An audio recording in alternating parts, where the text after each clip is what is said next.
नमस्कार, बने रहिए बादल एक्सप्रेस के साथ।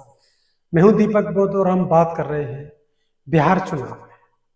बिहार चुनाव में बहुजन समाज पार्टी को अब बड़ा समर्थन जोरदार मिल रहा है, क्योंकि बहुजन समाज पार्टी किसी गठबंधन के साथ नहीं है, लेकिन बहुजन समाज पार्टी के प्रत्याशियों को अन्य पार्टियों का साथ मिलना शुरू हो गया है। आपको बता दें, बेहद ही अच्छी खबर यह है कि बहुजन समाज पार्टी को 2 सीटों पर AIMIM जो कि असादुद्दीन ओवैसी की पार्टी है और वो पार्टी हैदराबाद की है। और सोचिए, बिहार में चुनाव लड़ रही है, मुस्लिम समाज में खासा असर पैदा करती है, जिसको मजलिस भी बोलते हैं लोग, मजलिस पार्टी का नाम बोलते हैं। और इस पार्टी ने 2 सीटों पर बिहार में बहुजन समाज पार्टी के प्रत्याशी को बिना किसी शर्त के, बिना किसी भेदभाव के, बिना कुछ समझौता किए 2 सीटों पर समर्थन किया है। इसके पीछे के कारण मुख्य ये देखे जा रहे हैं कि कहीं ना कहीं भारतीय जनता पार्टी को रोकने के लिए उन्होंने दोनों ही प्रेस वार्ता में लगातार कहा है। पहला समर्थन जो दिया गया है वो ओम प्रकाश दीवान जो समर्थन दिया गया है वो दिया गया था रामगढ़ में। रामगढ़ के प्रत्याशी पिंटू यादव, सतीश यादव को समर्थन दिया गया है और वहां पर AIM का प्रत्याशी नहीं है, इसलिए उन्होंने वहां पर समर्थन दे दिया। इसी में एक बात और सामने आई है, आज ही बक्सर की सदर सीट पर अभिमन्यु कुशवाहा जो चुनाव लड़ रहे हैं, वहां पर भी AIM ने समर्थन किया है और उन्होंने यही कहा है दोनों ही बार समर्थन में कि हमारी जो मंशा है वो भारतीय जनता पार्टी यानी बीजेपी की जो नीति है, गरीबों को परेशान करने वाली और आम आदमी को रोजगार न देने वाली, साथ ही साथ बिहार से जो एक बड़े स्तर पर बाहरी मजदूर निकलते हैं काम करने के लिए, पूरे देश भर में बिहार के लोग काम के लिए जाते हैं, यानी जो पलायन है वो एक बड़े स्तर पर है। उस पलायन को रोकने के लिए उनका उद्देश्य, बहुजन समाज पार्टी अगर कहीं कुछ सीटें लेकर आती है और सत्ता की मास्टर चाबी उसके हाथ में होती है, तो फिर कहीं ना कहीं बहुजन समाज पार्टी इस नीति को अपनाकर और बिहार के लोगों को बिहार में रोजगार देने का काम करेगी।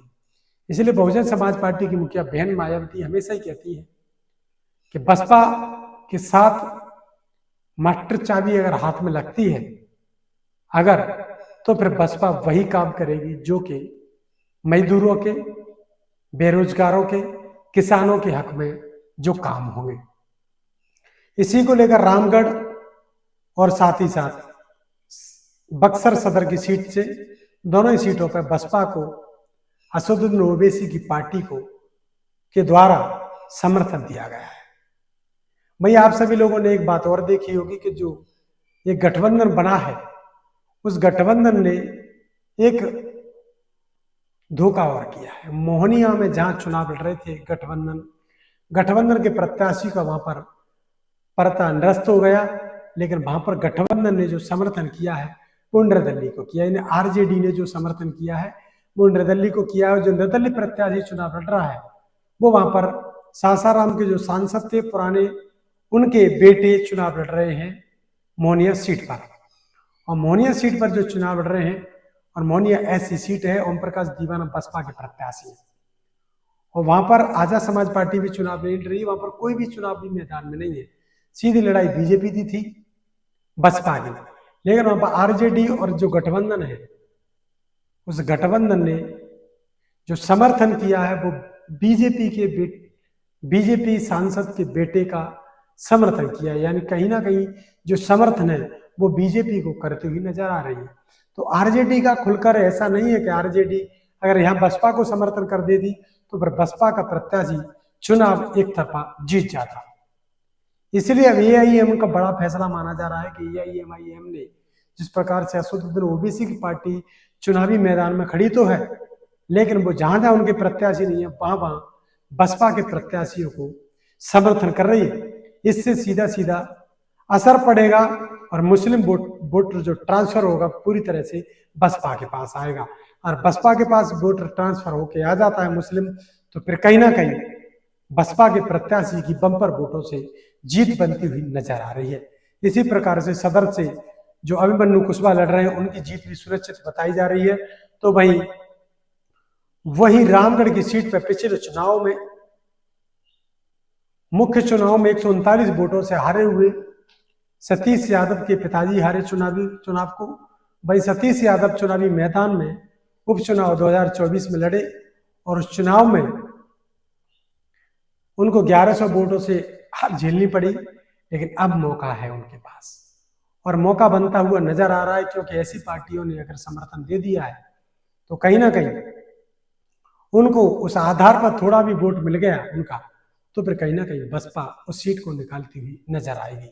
इसी प्रकार से मोहनिया में भी एक तरफा माहौल बनता हुआ नजर आ रहा है। ओम प्रकाश दीवाना जो कि भोजपुरी एक बड़े सिंगर हैं, गायक कलाकार हैं, उनको लोग सर आंखों पर बिठाए हुए हैं और बसपा का इस प्रकार से एक बड़ा जनाधार देखने के लिए मिल रहा है। बसपा एक बड़े स्तर पर काम कर रही है। बहुजन समाज पार्टी की 2 से 3 सीटें इस कैमूर रामगढ़ क्षेत्र में निकलती हुई नजर आ रही हैं, चाहे वो भभुआ हो, चाहे वो कैमूर हो और चाहे वो रामगढ़ हो या फिर वो बक्सर हो। यहाँ की जो सीटें हैं करीब बसपा की 50 से 60 सीटें ऐसी हैं जिन पर बसपा सीधी सीधी टक्कर दे रही है। उन टक्करों के साथ अगर बसपा को वहां पर 50% सीटें भी मिलती हैं तो फिर बसपा के हाथ में मास्टर चाबी हो सकती है। और बसपा के हाथ में मास्टर चाबी लगी तो कहीं ना कहीं बहुजन समाज के SC ST OBC माइनॉरिटीज के जो लोग हैं, गरीब समाज के लोग हैं, जो पलायन कर रहे हैं वो लोग हैं, उनको कहीं ना कहीं राहत बनती हुई नजर आ रही है। अगर बसपा की सीटें आई तो फिर कहीं ना कहीं पलायन रुकने की एक बड़ी संभावना बढ़ रही है। जिस प्रकार से खासकर SC ST OBC माइनॉरिटीज के लोग हैं वही पलायन करते हैं, उच्च वर्णीय लोग हैं वो पलायन नहीं करते, उनके खुद के धंधे हैं और इनका समर्थन सीधा सीधा बीजेपी और कांग्रेस जैसे गठबंधनों के साथ रहता है। इसलिए वहां पर तमाम जो पार्टियां हैं वो एक तरफा चुनाव तो लड़ रही है, लेकिन कहीं ना कहीं अन्य के सहारों से चुनाव लड़ रही है। इसीलिए बहुजन समाज पार्टी एक तरफा चुनाव लड़ते हुए अपनी जीत को सुरक्षित बनाते हुए 50 सीटों पर दबदबा बनाए हुए है। वहीं कुछ भी सीटें अगर आती हैं तो सत्ता की मास्टर चाबी बसपा के हाथों में लगती हुई नजर आ रही है। कमेंट बॉक्स में अपनी राय देना ना भूलें, बने रहिए हमारे साथ। कमेंट बॉक्स में आपका क्या कुछ कहना है कमेंट बॉक्स में कहकर हमारे वीडियो को ज्यादा से ज्यादा शेयर कर देखते रहिए बादल एक्सप्रेस।